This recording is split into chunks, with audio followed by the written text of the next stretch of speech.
សួរគោរពជំរាបសួរបងប្អូនទាំងអស់គ្នាដែលតែងតែតាមដាននៅតម្រុយឆ្នោតរបស់លោកគ្រូថ្ងៃទី9 ខែ 3 ឆ្នាំ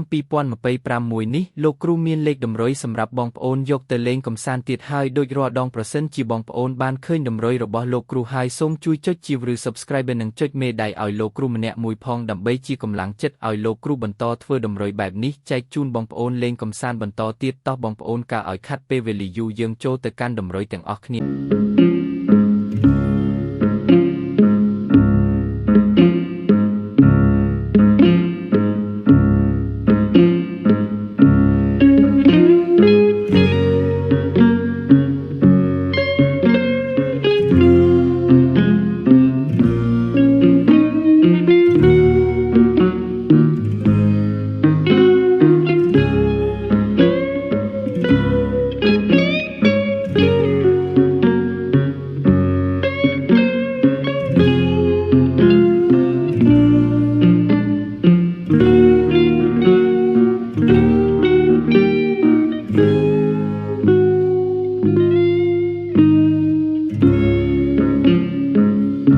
ហើយនេះគឺជាលេខតម្រុយដែលលោកគ្រូបានធ្វើជូនបងប្អូនទៅលេងកម្សាន្តជាចុងក្រោយលោកគ្រូក៏មានតែពាក្យជូនពរឲ្យបងប្អូនចូលឆ្នោតគ្រប់វេនគ្រប់ប៉ុស្តិ៍និងទទួលបានលាភសំណាងពីតម្រុយរបស់លោកគ្រូសូមជម្រាបលា